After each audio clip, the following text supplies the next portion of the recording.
Hello, this is Diljit. Welcome all of you to friends computer पासों।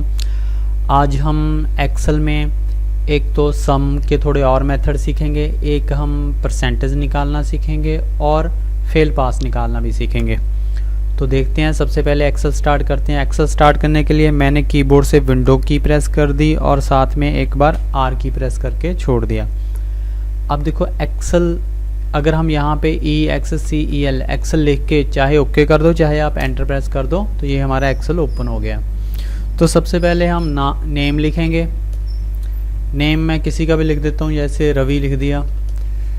मेरे पास ना already list बनी हुई है नेम की। वो लिस्ट कैसे बनती है वो मैंने पिछली वीडियो में बताया हुआ है। आप डिस्क्रिप्शन में जाके आप पिछली वीडियो देख सकते हो अगर सीखना है। मैं चाहता हूँ बाकी नाम अपने आप आ जाएं यहाँ पे, तो उसके लिए क्या करूँगा, ये वाला ये जो ब्लैक सी डब्बी सी है इसको पकड़ के ऐसे नीचे को ड्रैग कर दूंगा। देखो बाकी नाम भी अपने आप आ गए। और यहाँ पे मैं सब्जेक्ट लिख रहा हूँ, मैंने लिखा सब्जेक्ट 1 लिख दिया। और बाकी सब्जेक्ट 2 3, क्योंकि मैंने पीछे 1 लिखा हुआ है इस वजह से 2 3 4 5 ऐसे अपने आप आ जाएंगे। ये देखो 2 3 4 5 अपने आप आ गए।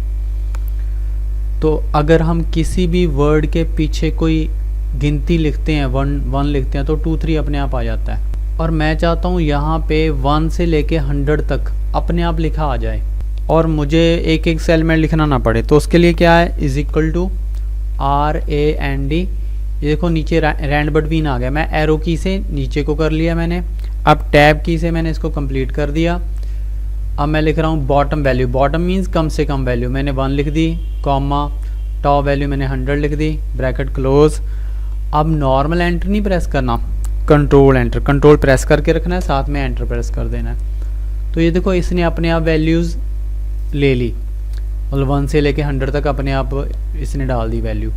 बट इनमें ना एक दिक्कत है। क्या दिक्कत है, अगर मैं कुछ भी करता हूँ, जैसे मैंने इसका सम कर दिया यहाँ पे, ये देखो ऑटो सम कर दिया, तो ये अपने आप वैल्यू चेंज होती रहेंगी, क्योंकि रैंड बिटवीन यहाँ पे ना रैंड बिटवीन का फार्मूला लगा हुआ है, जिस वजह से ये अपने आप चेंज करता रहता है वैल्यूज़।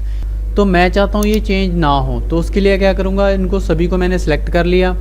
उसके बाद मैंने इसको कॉपी कर लिया और मैं यहीं पे इसी के ऊपर पेस्ट करूँगा। और नॉर्मल पेस्ट नहीं करूँगा, पेस्ट वैल्यू करूँगा, ताकि सिर्फ वैल्यू रह जाए, फार्मूला डिलीट हो जाए। तो देखो पेस्ट पे क्लिक किया। अब यहाँ पे कोई फार्मूला नहीं है, देखो 35, ये 35 दिखा रहा है। और ये जो डांसिंग बार है, इसको ये कैसे जाएगी, एस्केप की से। कीबोर्ड के ऊपर लेफ्ट साइड पे ऊपर की तरफ एस्केप किया है, ESC लिखा हुआ है उस पर, उसको प्रेस कर दिया तो ये डांसिंग बार चलेगी। अब हम टोटल निकालने के, सम निकालने के थोड़े से और मेथड करते हैं। एक तो सिंपली मेथड अभी आपने देखा है, ऐसे सिलेक्ट करो, एक खाली सेल साथ में सिलेक्ट कर लो और ऑटो सम पे क्लिक कर दो, ये ऑटो सम इनका वो कर देगा। अगर नीचे की तरफ करना, नीचे की तरफ भी कर देगा। एक एक्स्ट्रा खाली सेल मैंने सिलेक्ट कर लिया है, ब्लैंक सेल, तो यहाँ पे क्लिक करूँगा, ये इनका, इसने सभी का यहाँ पे टोटल कर दिया। अगर मैं चाहता हूँ यहाँ से B2 से लेके इन सभी का सम करना, तो मैं = लगाना तो ज़रूरी है। पहले = लगाया, फिर B2 लिखा। अब सम करने के लिए प्लस का निशान लगा सकता हूँ मैं, plus C2 plus D2 plus E2 plus F2, enter. और जो ये हम सम करते हैं प्लस के साथ, ये आप किसी भी सेल का एड्रेस दे सकते हो। ये नहीं है कि सीरियल वाइज इन्हीं का देना है, आप किसी का भी एड्रेस दे सकते हो। जो सम है वो हम प्लस से भी कर सकते हैं और सम का फार्मूला सम लिख के भी कर सकते हैं, SUM सम, ब्रैकेट स्टार्ट, नंबर 1, नंबर 2 ऐसे भी कर सकते हैं।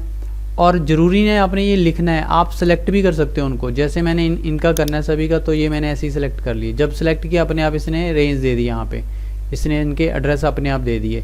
B3 से लेके F3 ये इनका एड्रेस दे दिया। ये जो कॉलन से हैं इसका मतलब है रेंज भी, B3 से लेके F3 इन सभी का सम कर दो। उसके बाद ब्रैकेट क्लोज कर दिया मैंने, एंटर, तो इसने इन सभी का सम कर दिया। और क्या वे है सम करने का, = लिखा, SUM सम लिखा, ब्रैकेट स्टार्ट किया। देखो अब मैं ना बीच बीच में से सिलेक्ट कर सकता हूँ, जिसको सिलेक्ट करूँगा उसका अपने आप यहाँ पे एड्रेस आ जाएगा। जैसे मैंने इसका सम करना है तो इसका एड्रेस आ गया, नंबर 1 सेलेक्ट कर लिया। अब नीचे कॉमा लगाऊंगा, मैं कॉमा लगा दिया। अब मान लो ये छोड़ के मैंने इसका सम करना है तो इसको सिलेक्ट कर लिया।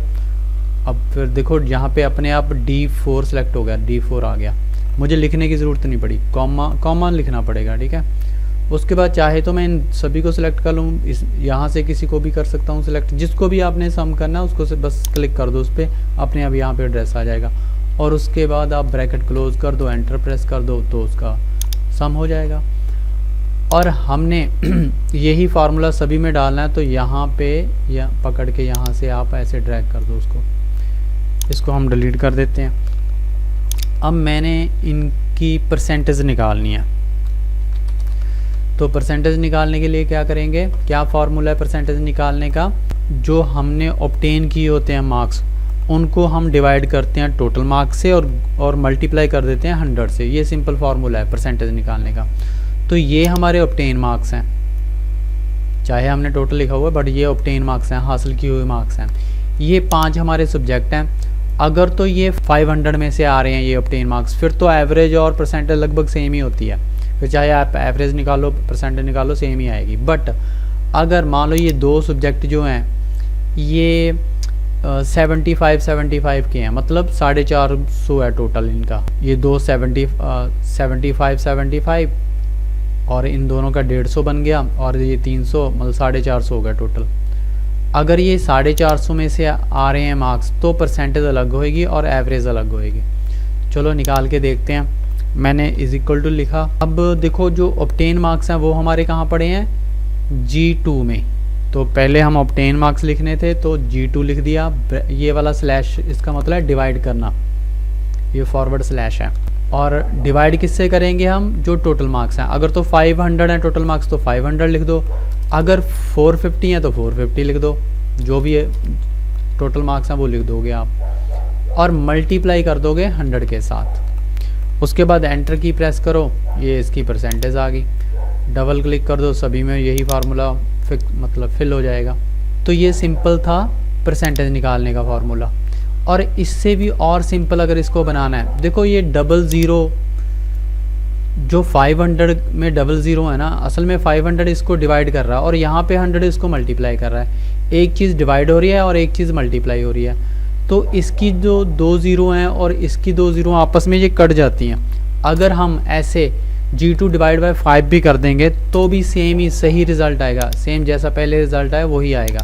ये देखो यही फार्मूला मैंने सभी में डाल दिया तो सेम ही रिज़ल्ट आ रहा है, कोई फ़र्क नहीं पड़ा। तो हम ऐसे भी लिख सकते हैं, बट अगर 500 है तो 5 लिखना है, अगर टोटल मार्क्स हमारा 450 है तो 4.5 लिखना है, ठीक है जी। तो ऐसे भी हम कर सकते हैं। अब देखो चेंज हो जाएगा रिज़ल्ट। तो अब हम निकालते हैं फेल पास। आप जो फेल पास है वो यहाँ परसेंटेज के अकॉर्डिंग भी निकाल सकते हो। अगर अभी मान लो 35 से जिसकी परसेंटेज ऊपर है वो पास, जिसकी 35 से नीचे फेल, या इन किसी भी सब्जेक्ट के अकॉर्डिंग भी निकाल सकते हो। आपकी मर्ज़ी है, आपकी रिक्वायरमेंट है, जैसी रिक्वायरमेंट है वैसे आप निकाल सकते हो।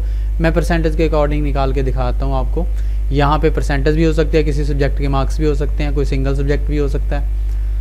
तो अभी हम निकालेंगे result, fail pass, RESULT result. उसके लिए क्या है, उसके लिए है यहाँ पे इफ़ फंक्शन। ये यहाँ पे ऑटो सम होता है, इसके साथ जो एरो का निशान है इस पर क्लिक करो और यहाँ से मोर फंक्शन में चले जाओ।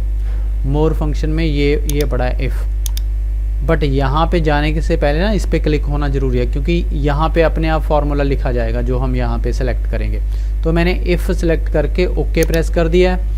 अब देखो यहाँ पे हम लॉजिकल टेस्ट लगाएंगे, कंडीशन लगाएंगे। कंडीशन क्या लगाएंगे कि H2 में जो वैल्यू पड़ी है, ये देखो मैं लिख रहा हूँ H2 में जो वैल्यू पड़ी है, अगर वो ग्रेटर है, बड़ी है, या फिर इक्वल है, कितने के इक्वल है, 35 के।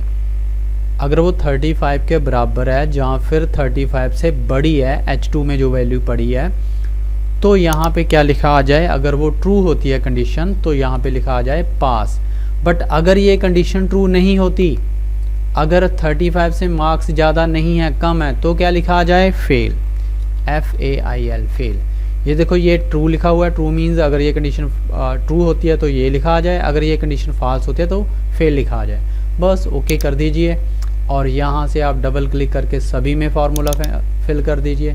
ये अकेला यही फेल है, बाकी सारे पास हैं। मैंने एक्सेल का आपको पहले भी एक बेनिफिट बताया था।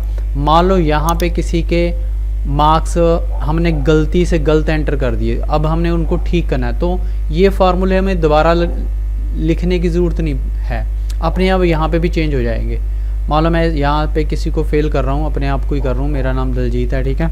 मान लो ये लो एक एक मार्क्स दे दिया मैंने, तो ये देखो ये फेल हो गए, 33 रह गए मार्क्स।